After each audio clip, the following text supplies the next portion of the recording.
สวัสดีครับทุกคนสบายดีพ่อแม่พี่น้องทางเมืองไทยขอบคุณทุกคน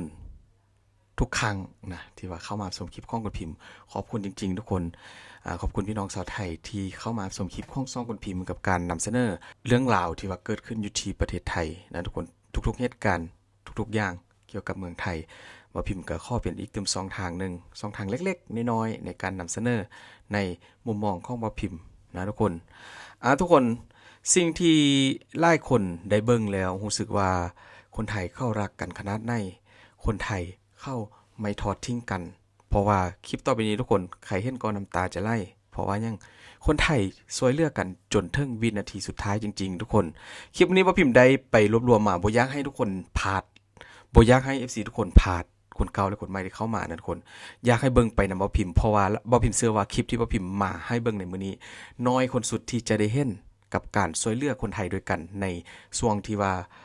เกิดแผ่นดินไหวหรือว่าช่วงที่ตกทุกข์ได้ยากกำลังลำบากอยู่ตอนนี้ คนที่มีเล็กๆมีน้อยๆมีเล็กน้อยเข้าก็ช่วยกันช่วยแบบใดทุกคนเดี๋ยวเราไปเบิ่งกันเลยไปนี่แหละทุกคนอยากให้ทุกคนได้เบิ่งนำบ่พิมพ์นะทุกคนก็คืออันนี้ก็จะเป็นแม่ค้าท่านหนึ่งนะคนหนึ่งที่ว่าเขาอาจจะเป็นขายผลไม้นี่แหละทุกคนเป็นอาชีพขายผลไม้ได้เอาผลไม้นะทุกคนมาแจกให้กับคนที่ว่าทำงานหนักก็คือหลายๆหน่วยงานที่เข้ามาช่วยเหตุของตึกถล่มนะทุกคนแม่ค้าท่านนี้เพิ่นก็ได้มาแจกถึงที่กันเลยนะทุกคนให้กับหน่วยกู้ภัยแล้วก็คนต่อมาทุกคนคนต่อมาก็นี่ก็เข้าว่าเป็นคนแม่ค้าขายอาหารนะทุกคนเรียกว่าขายข้าวแกงเลยเขาก็ใส่กล่องแจกก็นี้นะทุกคนเอาอาหารมาแจกถึงที่กันเลยโดยตัวเองนะฮักแหงทุกคนและที่หลายๆอย่างทุกคนการช่วยเหลือของคนไทยก็มีหลายรูปแบบนะบางคนบ่สะดวกในการนำอาหารมาแจกเขาก็จะเอาเงินสดมามอบให้กับพี่ๆหน่วยกู้ภัยในการเอามาใส่ใจายยากอะไรหิ้วอะไรก็สามารถเอาไปซื้อได้ไปใช้ได้นะนี่เลยทุกคนมีหลายอย่างนะมื้อนี้บ่พิมพ์รวบรวมมาให้เบิ่งหลายแหงอยากให้ทุกคนได้เบิ่งอันนี้ก็เป็นการทำอาหารกล่องข้าวกล่องมาแจกอยู่ที่แผนกฉุกเฉินทุกคนนี่บางคนก็ทำธุรกิจเล็กๆน้อยๆก็มาช่วยได้ทุกคนต่อมานี่เลยนะช่วยอาหารแล้วก็นอกจากนั้นคนที่มีหลายอย่างนี่ก็คือเป็นคล้ายๆกับบ้านนั่นคนเป็นบ้านที่พักเอามาส่งให้กับหลายๆคนอยากเข้ามาพักนะทุกคนอยู่ที่จุดเกิดเหตุโอ้โหมีการช่วยเหลือแบบมันยิ่งใหญ่นะทุกคนมันมีหลายอย่างบางคนมีเยอะก็ช่วยเยอะบางคนมีเล็กน้อยก็ช่วยตามเล็กน้อยนี่ทุกคนต่อมาว่าพิมพ์5กะฮูทุกคนก็คือการเอาอาหารมาให้น้องม่านะเมื่อกี้คลิปเมื่อกี้ทุกคนและคลิปนี้ปื้มแหงก็คือเป็นกลุ่มข้องวัยรุ่นทุกคนกลุ่มข้องน้องๆวัยรุ่นที่เข้ารวมตัวกันเอามอเตอร์ไซค์ส่วนตัวนะทุกคนเยอะมากหลายคันแหงคนเอาน้ำดื่มอาหารโอ้โหทุกคนคลิปแบบนี้บ่ผิดเสือว่าหลายคนบ่เคยเห็นนี่ทุกคนเขาจะออกเดินทางนะเอาไปส่งอยู่ที่จุดเกิดเหตุก็คือตึกถล่มนั่นแหละอ่าก็คือคนเอาน้ำดื่มอาหารนะทุกคนใส่รถมอเตอร์ไซค์ของตัวเองแล้วก็ขับไปนี่ทุกคนไปส่งถึงจุดเกิดเหตุกันเลยนี่เป็นคลิปที่แบบโอ้โหเบิ่งแล้วก็นะทุกคนคือแคปชั่นคือคลิปว่าพิมพ์ใส่ซื้ออะไรทุกคนน้ำตาจะไหลนะแล้วก็นอกจากนั้นก็ห้างเซ็นทรัลเวิลด์ก็มีการแจกเครื่องดื่มนะช่วงที่ว่ามีแผ่นดินไหวผ่านมาทุกคนก็ถือว่าเขาช่วยกันหมดทุกอย่างจริงๆนะเมืองไทยทุกคนอันนี้บ่พิมพ์บ่ได้อวยบ่ได้หยังนะทุกคนก็คือคลิปที่ทุกคนได้เห็นนี่แหละอันนี้คือช่วยจากใจจริงคือความจริงใจคือความรักที่เขามีให้กันแท้ๆนะต่อมาทุกคนคลิปที่บ่พิมพ์นี่แหละบ่พิมพ์ว่า5กะฮูเนี่ยก็คือมีคนที่ว่าซื้ออาหารของสุนัขเคนายน้องม่าไล่ๆตัวที่ว่ามาช่วยในการค้นหาผู้ประสบภัยในครั้งนี้นะทุกคนโอ้โหน้องม่านี่เบิ่งอาการนี่แบบดีใจแฮงทุกคนเดี๋ยวทุกคนก็จะได้เห็นคลิปต่อไปนะว่าน้องม่าจะมีความรู้สึกในหลังจากที่ได้อาหารแบบหลากหลายมีทั้งขนมขบเคี้ยวนี่อันนี้ก็สุนัขเคนายน้องนี่ก็แบบบ่วางเลยทุกคนนี่ที่ว่ามีความตื่นเต้นคนเบิ่งก็ออกเลยว่าน้องอยากกิน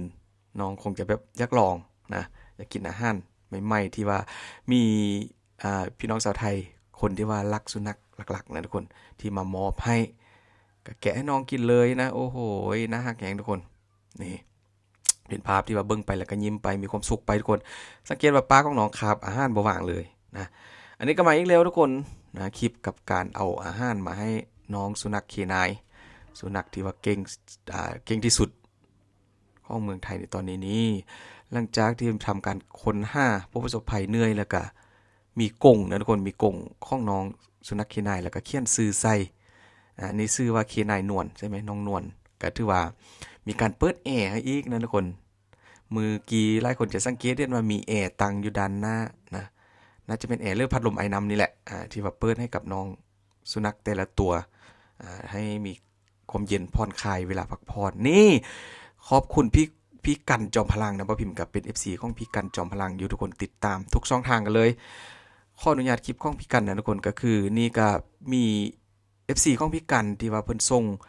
รถบานมาให้กับน้องสุนัขเคนายได้นอนพักผ่อนทุกคนโอ้โหมันเป็นอย่างที่ Amazing หลายทุกคนนี่แหละคือน้ำใจของคนไทยที่แบบเขาทำทุกอย่างนะทุกคนในที่ว่ามีอะไรพอช่วยใดเขาก็จะช่วยนะทุกคนนี่ก็คือรถนอนขนาดใหญ่กันเลยนะมาช่วยให้น้องสุนัขเคนายได้พักนอนพักผ่อนตากแอร์เย็นๆต่อมาทุกคนพ่อค้าแม่ค้าสาวค่ายที่เขาทำธุรกิจเกี่ยวกับอาหารเขาก็เอามาเลยทุกคนนี่ก็เป็นไก่ย่างใช่ไหมไก่ย่างแบรนด์นึงที่ว่าดังกันเลยแหละเข้ากับมามอบให้กับพี่กู้ภัยแล้วก็ไล่ส่วนนะทุกคน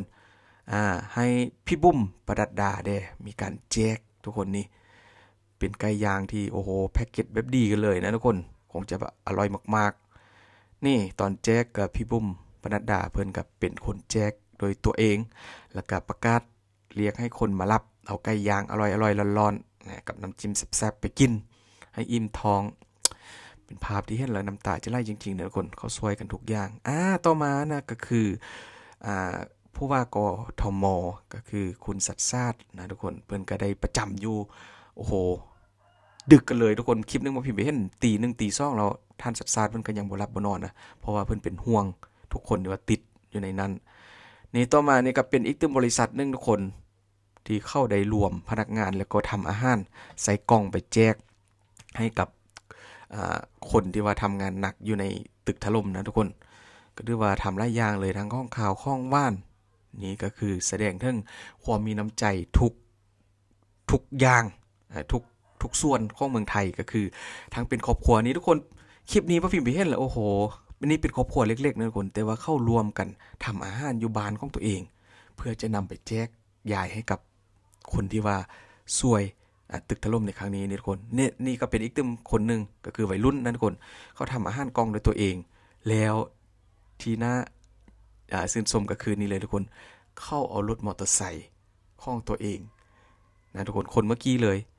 ไปแจกให้ทั้งทีกันเลยก็คือค้นข้าวกล่องนี่แหละใส่ไปเยอะมากทุกคนนะทางอยู่ด้านหน้าของรถก็มีนี่แล้วก็แจกยายกันไปให้มันทั่วถึงนะเพราะว่าเข้ากระทำเยอะมากเป็นวัยรุ่นของเมืองไทยโอ้โห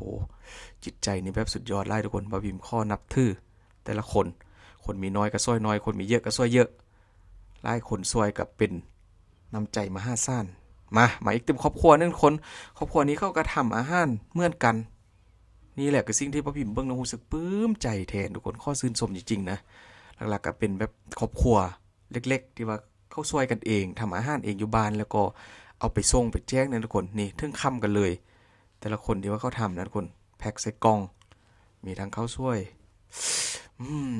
สิ่งที่ว่านี่บ่ได้กับภาพนี่เลยทุกคน6 โมงละ6 โมงเช้าละ7 โมงละพี่กู้ภัยเขาก็คงจะเหนื่อยแหงนะทำงานหนักก็ถือว่าเป็นน้ำใจที่หลายคนได้เห็นนะกับการช่วยเหลือหลายๆอย่างนี่ก็คงจะเหนื่อยมาทุกคนพากันนอนอยู่ตามค้างตึกถล่มนั่นแหละ